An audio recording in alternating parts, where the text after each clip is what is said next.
ಈ ಬೆಳವಣಿಗೆ ಈಗ ರಾಜಕೀಯ ವಲಯದಲ್ಲಿ ಚರ್ಚೆ ಆಗ್ತಾ ಇರೋದು. ಈ ಇಡಿ ದಾಳಿ ಬಹಳ ದೊಡ್ಡ ಸಂಚಲನಕ್ಕೆ ಕಾರಣ ಆಗಿದೆ. ಈ ಬಗ್ಗೆ ಚರ್ಚೆ ನಡೀತಾ ಇತ್ತು. ಕಾಂಗ್ರೆಸ್ನ ವಕ್ತಾರರಾದಂತ ನಟರಾಜ್ ಗೌಡ್ರು ಈಗ ಜಾಯ್ನ್ ಆಗಿದ್ದಾರೆ. ನಮಸ್ತೆ, ಕಾರ್ಯಕ್ರಮಕ್ಕೆ ಸ್ವಾಗತ. ನಮಸ್ತೆ.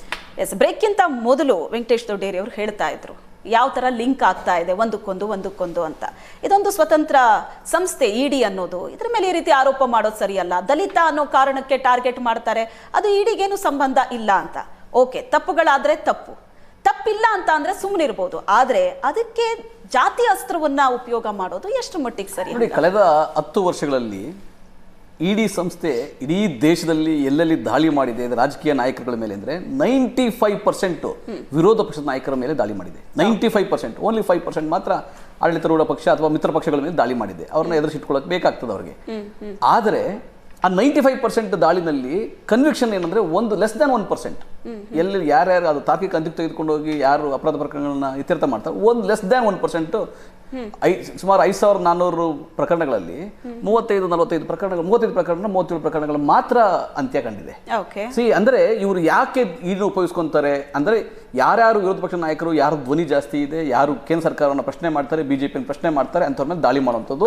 ಅಥವಾ ಅಧಿಕಾರದಲ್ಲಿರೋ ಸರ್ಕಾರ ಇದನ್ನೇ ಉಪಯೋಗಿಸುತ್ತೆ ಅಂದ್ರೆ, ರಾಜ್ಯದಲ್ಲಿ ಅಧಿಕಾರದಲ್ಲಿ ಇದ್ರು ಅಷ್ಟೇ, ಕೇಂದ್ರದಲ್ಲಿ ಅಧಿಕಾರದಲ್ಲಿ ಇದ್ರು ಅಷ್ಟೇನಾ? ಹಾಗಾದ್ರೆ ಸರ್ಕಾರದ ಕೈಗೆ ಈ ತರ ತನಿಖಾ ಸಂಸ್ಥೆಗಳು ದೊಡ್ಡ ಅಸ್ತ್ರನ? ಇಡಿ ಸರ್ಕಾರ ಕೈಗೆ ಅನ್ನೋದಕ್ಕಿಂತ ಬಿಜೆಪಿ, ಎಸ್ಪೆಷಲಿ ಬಿಜೆಪಿ ಮಾತ್ರ, ಬೇರೆ ಯಾವ ರಾಜಕೀಯ ಪಕ್ಷ ಕೂಡ, ಇನ್ನೆಷ್ಟು ದೇಶದಲ್ಲಿ 500-600 ರಾಜಕೀಯ ಪಕ್ಷಗಳಿದ್ದಾವೆ, ಬಿಜೆಪಿ ಮಾತ್ರ ಈ ತರಹ ಒಂದು ಕೆಟ್ಟ ದುಸ್ಸಾಹಸವನ್ನ ಮಾಡ್ತಾ ಇದೆ. ಮತ್ತೆ ಇದೊಂದು ದುರಂತ. ದೇಶದ ಇಂಥ ಸಂಸ್ಥೆಗಳನ್ನ ತಮ್ಮ ಬಿಜೆಪಿ ಕಚೇರಿಯಲ್ಲಿ ಇಟ್ಕೊಂಡು ಬೇಕಾದವ್ರ ಮೇಲೆ ದಾಳಿ ಮಾಡಿಸುವಂಥದ್ದು. ಅಲ್ಲ ರೀ, ನೀವು ಒಂದು ಗೊತ್ತಿರಬೇಕು, ಮಾನ್ಯ ಸಿದ್ದರಾಮಯ್ಯನವ್ರ ಕೇಸು, ಸಿದ್ದರಾಮಯ್ಯ ಮೇಲೆ ದಲಿತ ಅನ್ನೋ ಅಸ್ತ್ರವನ್ನ ಯಾಕೆ ಪ್ರಯೋಗ ಇಲ್ಲ ಇದೆ. ಯಾಕೆ ನಾನು ಅದಕ್ಕೆ ಹೇಳ್ತೀನಿ, ಏನಕ್ಕೆ ಹೇಳ್ತೀನಿ ಅಂದ್ರೆ, ನೋಡಿ, ಮಾನ್ಯ ಸಿದ್ದರಾಮಯ್ಯನವರ ಪಾತ್ರವಲ್ಲದ ಕೇಸು ಮೂಡಾ ಕೇಸು ಬಂದು ಶ್ರೀಮತಿ ಪಾರ್ವತಮ್ಮನವರು ಮತ್ತೆ ಸಿದ್ದರಾಮಯ್ಯನವರು ಜಾತಿ ಅಸ್ತ್ರ ಪ್ರಯೋಗ ಅದು ಸತ್ಯ ಇದೆ. ಯಾಕಂದ್ರೆ ಮೂಡಾ ಕೇಸ್ನಲ್ಲಿ ಸಿದ್ದರಾಮಯ್ಯನವ್ರ ಪಾತ್ರ ಇಲ್ಲ ಅಂದ್ರೂ ಕೂಡ ಇಡಿ ಎಂಟರ್ ಆಗ್ಬಿಡ್ತಾರೆ ಒಳಗೆ.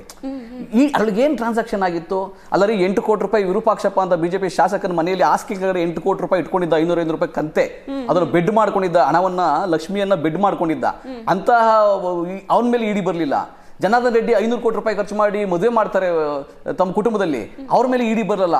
ಬಿಜೆಪಿ ನಾಯಕರು ಏನಂದ್ರೆ ಈ ರೀತಿಯಾಗಿ. ಆಮೇಲೆ ಕುಮಾರಸ್ವಾಮಿ ಮತ್ತೆ ಯಡಿಯೂರಪ್ಪನವರು A1 A2 ಇದ್ದಾರೆ, ಒಂದು ಗಂಗೆನಹಳ್ಳಿ ಲ್ಯಾಂಡ್ ಡಿನೋಟಿಫಿಕೇಶನ್ ಕೇಸಲ್ಲಿ, ಅದ್ರ ಮೇಲೆ 100 ಕೋಟಿ ರೂಪಾಯಿ ಆಸ್ತಿ, ಅದ್ರ ಮೇಲೆ ಇಡಿ ಬರಲ್ಲ. ಎಲ್ಲಾ ಪ್ರಕರಣ ಬಿಟ್ಟು ಮೊನ್ನೆ ಸಿದ್ದರಾಮಯ್ಯನವರು ಹಿಂದುಳಿದ ವರ್ಗದವರು, ಮೊನ್ನೆ ಪರಮೇಶ್ವರ್ ದಲಿತರು, ಇವ್ರ ಮೇಲೆ ದಾಳಿ ಮಾಡೋಂಥದ್ದು. ಏನ್ ಗೊತ್ತಾ, ಕೇಸ್ ಇದ್ರೆ ನೋಡಿ, ಇವತ್ತೇನಾಗಿದೆ, ಇಡೀ ದೇಶದಲ್ಲಿ ಕರ್ನಾಟಕ ಮಾದರಿ ಇಡೀ ದೇಶಕ್ಕೆ ಮಾದರಿ ಆಗಿದೆ. ನಮ್ಮ ಗ್ಯಾರಂಟಿ ಯೋಜನೆಗಳು ಇಡೀ ಪ್ರಪಂಚ ಮಾತಾಡ್ತಾ ಇದ್ರ ಬಗ್ಗೆ. ಇವನ್ ವಿಶ್ವಸಂಸ್ಥೆ ಪ್ರಶಂಸೆ ಮಾಡ್ತಾ ಇದೆ ಈ ಗ್ಯಾರಂಟಿ ಯೋಜನೆಗಳನ್ನ. ಏನಂದ್ರೆ ಸಾರ್ವತ್ರಿಕ ಮೂಲ ಆದಾಯದ ಪರಿಕಲ್ಪನೆಯಲ್ಲಿ ಗ್ಯಾರಂಟಿ ಅನುಷ್ಠಾನ ಆಗ್ತಾ ಇದೆ. ವಿಶ್ವಸಂಸ್ಥೆಗೆ ಹೋದ್ರಿ, ಇಲ್ಲಿರೋ ಜನ ಮಾತಾಡ್ತಿದ್ದಾರೆ. ಇಲ್ಲ, ಅದು ಇಲ್ಲಿರೋ ಜನಕ್ಕೆ ನೋಡ್ರಿ, ಗ್ಯಾರಂಟಿ ಯೋಜನೆ ಯಾರು ಹೋಗ್ತಾ ಇರೋದು? ಜನಗಳಿಗೆ ಹೋಗ್ತಾ ಇರ್ತಕ್ಕಂಥ. ಇಲ್ಲಿರೋ ಜನ ಮಾತಾಡ್ತಿದ್ದಾರೆ. ಸುಮಾರು 5 ಕೋಟಿ ಜನ. ಗ್ಯಾರಂಟಿ ಎಫೆಕ್ಟ್ ಏನಾಗಿದೆ ಅನ್ನೋದನ್ನ ಇಲ್ಲಿನ ಜನ ಮಾತಾಡ್ತಾ ಇದ್ದಾರೆ. ಅದ್ರ ಬಗ್ಗೆ ಮತ್ತೆ ಮಾತಾಡೋಣ. SC/ST ಹಕ್ಕುಪತ್ರ ಕೊಟ್ಟಿದ್ದೀವಿ. 1 ಲಕ್ಷಕ್ಕೂ ಹೆಚ್ಚು 1,11,111 ದಲಿತ ಸಮುದಾಯದ ಮೇರು ನಾಯಕ ಅಂತ ಗುರುತಿಸಿಕೊಂಡಿರೋ ಪರಮೇಶ್ವರ್ ಅವರು ಟಾರ್ಗೆಟ್ ಆಗ್ತಾರೆ. ನಮ್ಮ 6ನೇ ಗ್ಯಾರಂಟಿ ಇತ್ತಲ್ಲ, ಇದು ಹಕ್ಕುಪತ್ರ ಕೊಡುವಂಥದ್ದು. 1,11,111 ಕುಟುಂಬಗಳಿಗೆ ಇವತ್ತು ಹಕ್ಕುಪತ್ರ ಹೋಗ್ತಾ ಇದೆಯಲ್ಲ, ಅದಕ್ಕೂ ಇದಕ್ಕೂ ಏನ್ ಸಂಬಂಧ ಕೇಳಿ. ಯಾಕಂದ್ರೆ ಬಿಜೆಪಿ ರಾಷ್ಟ್ರ ಮಟ್ಟದಲ್ಲಿ ಇನ್ನೊಂದು ಪ್ರಕರಣಕ್ಕೆ ಸಾಕಷ್ಟು ವ್ಯತ್ಯಾಸ ಇದೆ. ಒಂದಷ್ಟು ಪ್ರಕರಣಗಳನ್ನ ಮೆನ್ಷನ್ ಮಾಡಿದ್ರಿ. ಕೇಂದ್ರ ಸರ್ಕಾರಕ್ಕೆ ಮುಖಭಂಗ, ಬಿಜೆಪಿ ಕೇಂದ್ರ ಸರ್ಕಾರಕ್ಕೆ ಮುಖಭಂಗ, ಇಂತ ಒಳ್ಳೆ ಕೆಲಸ ಮಾಡಕ್ ಆಗ್ತಾ ಇಲ್ವಲ್ಲ ಅಂತ ಹೌದು. ಆ ಕಾರಣಕ್ಕಾಗಿ ಈ ರಾಜ್ಯ ಸರ್ಕಾರದ ವರ್ಚಸ್ಸನ್ನ ಕಡಿಮೆ ಮಾಡಿ ಗ್ಯಾರಂಟಿ ಅಷ್ಟು ಯಶಸ್ವಿಯಾಗಿ ನಡೀತಾ ಇದ್ರೆ ಕಾಂಗ್ರೆಸ್ ಸರ್ಕಾರದ ಮೇಲೆ ಇನ್ನೂ ಟಾರ್ಗೆಟ್ ಮಾಡಬೇಕಾಗಿತ್ತು. ಹಾಗಾದ್ರೆ ಗ್ಯಾರಂಟಿ ಸಕ್ಸಸ್ಫುಲ್ ಆಯ್ತಲ್ಲ? ಸಿದ್ದರಾಮಯ್ಯನವ್ರ ಮೇಲೂ ಮಾಡಿದ್ರು, ಈಗ ಡಾಕ್ಟರ್ ಜಿ ಪರಮೇಶ್ವರ್ ಅವ್ರ ಮೇಲೂ ಟಾರ್ಗೆಟ್ ಮಾಡ್ತಾ ಇದ್ದಾರೆ. ಬಿಜೆಪಿ ಇಡೀ ಮೋರ್ಚಾ ಉಪಯೋಗಿಸ್ಕೊಂಡು ಟಾರ್ಗೆಟ್ ಮಾಡ್ತಾ ಇದ್ದಾರೆ. ದಲಿತ ಬಗ್ಗೆ ನಾನು ಒಂದು ದಲಿತರು, ಹಿಂದುಳಿದವರು, ಅಲ್ಪಸಂಖ್ಯಾತರ ಮೇಲೆ ಅಸ್ತ್ರ ಪ್ರಯೋಗ ಮಾಡಿದ್ರು. ಬಿಜೆಪಿಯವರು ಕೂಡ ಅಸ್ತ್ರ ಪ್ರಯೋಗ ಮಾಡಿದ್ರು. ಮಧ್ಯಪ್ರದೇಶದ ಉಪಮುಖ್ಯಮಂತ್ರಿ ಬಗ್ಗೆ ಅವರು ದಲಿತ ಅನ್ನೋ ಕಾರಣಕ್ಕೆ ಕಾಂಗ್ರೆಸ್ ಟಾರ್ಗೆಟ್ ಮಾಡ್ತು ಅಂತ ಅವರು ಕೊಟ್ಟಂತ ಒಂದು ಸ್ಟೇಟ್ಮೆಂಟ್ಗೆ.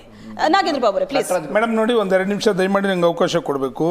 ಆಗಲೇ ಮಾನ್ಯ ಕಾಂಗ್ರೆಸ್ ವಕ್ತಾರರು ಹೇಳ್ತಾ ಇದ್ರು, ಈ ದೇಶದಲ್ಲಿ ರೈಡ್ ಆಗಿರ್ತಕ್ಕಂಥದ್ದು ಇಡಿ ಐಟಿಗಳೆಲ್ಲ ಕೂಡ 95% ಕೂಡ ವಿರೋಧ ಪಕ್ಷಗಳ ಮೇಲೆ ಆಗ್ತಾ ಇದೆ, ಅದರಲ್ಲೊಂದು 35% ಮಾತ್ರ ಸಾಬೀತಾಗಿರ್ತಕ್ಕಂಥದ್ದು ಅಂತೇಳಿ. ಹಾಗಾದರೆ ಸ್ವತಂತ್ರ ಬಂದ ನಂತರ ಭಾರತ ದೇಶದಲ್ಲಿ ತಮ್ಮ ಸರ್ಕಾರಗಳು 10 ವರ್ಷಗಳಲ್ಲಿ ಇಡೀ ತಮ್ಮ ಸರ್ಕಾರ ಇರುವಂಥ ಸಂದರ್ಭದಲ್ಲಿ IT ಇಡಿಗಳೆಲ್ಲ ರೈಡ್ ಅದು ಹಾಗಾದ್ರೆ ನೀವು ಅದೇ ಉದ್ದೇಶಪೂರ್ವಕವಾಗಿ ಏನಾದರೂ ಮಾಡಿದ್ದೀರಾ? ಮೊದಲನೇದಾಗಿ ಒಂದು ನಿಮಿಷ ಎರಡನೇದು ಹೇಳ್ತಿದ್ರು, ಯಾವುದೇ ಸಂಬಂಧ ಇಲ್ಲರ್ತಕ್ಕಂಥ ಸಿದ್ದರಾಮಯ್ಯ ಅವ್ರನ್ನ ಎಳೆದು ತಂದರು ಮೂಡ ಕೇಸಲ್ಲಿ ಅಂತೇಳಿ.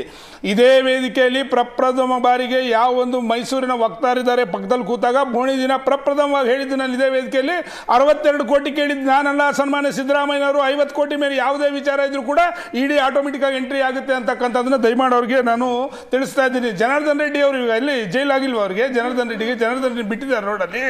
ಮತ್ತೆ ಗಂಗೇನಹಳ್ಳಿ A1 A2 ಅಂತಾರೆ ಕೇಸ್ ನಡೀತಾ ಇದೆ, ಸಾಬೀತು ಮಾಡಿ ಯಾರು ಬೇಡ ಅಂದ್ರೂ ತಪ್ಪಿಸ್ಕೊಂಡು ತಿರುಗ್ತಾ ಇದೀವಿ ನಾವು ಜನಗಳ ಮಧ್ಯದಲ್ಲೇನೆ, ನಾವೆಲ್ಲೂ ಓಡೋಗಿಲ್ಲ. ಮತ್ತೆ ಗ್ಯಾರಂಟಿಗಳ ವಿಷಯದಲ್ಲಿ ಹೇಳ್ತಿದ್ರು, ನಾವೆಲ್ಲ ಹೇಳಿದ್ದು ಇವ್ರದೇ ಆದಂತಹ ಶಾಸಕರುಗಳು ಗ್ಯಾರಂಟಿಗಳಿಂದ ನಮಗೆ ಅನುದಾನ ಸಿಗ್ತಾ ಇಲ್ಲ ಅಂತಕ್ಕಂಥದ್ದು ಜನಗಳ ಮುಂದೆ ಸ್ಪಷ್ಟವಾಗಿ CM ಮುಂದೆನೆ ಹೇಳಿದ್ದಾರೆ ಅಂತಕ್ಕಂಥದ್ದು ಒಂದಾದ್ರೆ, ಇವತ್ತು ತಾವು ಕರೆದಿರ್ತಕ್ಕಂಥ ಸಬ್ಜೆಕ್ಟು ಯಾವೊಂದು ಪರಮೇಶ್ವರ್ ಅವರು ರಣ್ಯಾರಾವ್ ಅವರ ವಿಷಯದಲ್ಲಾದ್ರೆ, ರಣ್ಯಾರಾವ್ ಅವರು ಇಡಿ ವಿಚಾರಣೆ ಮಾಡುವಂಥ ಸಂದರ್ಭದಲ್ಲಿ ಈ ಹವಾಲಾ ದಂಧೆಕೋರರು ಯಾರ್ಯಾರಿದ್ದಾರೆ ಅವರೆಲ್ಲ ಕೂಡ ನೆಂಟಿದೆ ಅಂತಕ್ಕಂಥದ್ದನ್ನು ಒಪ್ಕೊಂಡಿರ್ತಕ್ಕಂಥದ್ದು ಮೊದಲನೇದು. ಯಾವುದೇ ಒಪ್ಕೊಂಡಿರೋದು ಇವರು ರಣ್ಯಾರಾವ್ ಒಪ್ಕೊಂಡಿದ್ದಾರೆ, ಕೆಲವುದೆಲ್ಲ ಇದರಲ್ಲಿ ನೆಂಟಿದೆ ಅಂತಕ್ಕಂಥದ್ದನ್ನ. ಆಮೇಲೆ ಕೆಲವು ಕಂಪನಿಗಳು ಯಾವುದೇ ದಾಖಲಾತಿ ಇಲ್ಲದೇನೆ ಇದರೊಳಗಡೆ ಟ್ರಾನ್ಸಾಕ್ಷನ್ಗಳು ಮಾಡಿರ್ತಕ್ಕಂಥದ್ದು ಇಲ್ಲಿ ಸಾಬೀತಾಗಿರ್ತಕ್ಕಂಥದ್ದು ಕೂಡ ಅದಕ್ಕೂ ಪರಮೇಶ್ವರ್ ಅವರ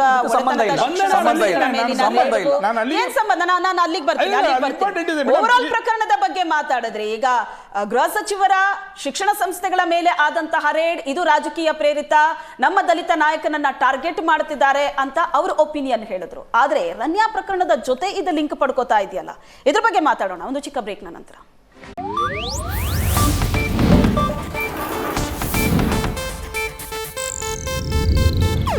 ಇದು ಏಷ್ಯಾನೆಟ್ ನ್ಯೂಸ್ ನೆಟ್ವರ್ಕ್ ಪ್ರಸ್ತುತಿ.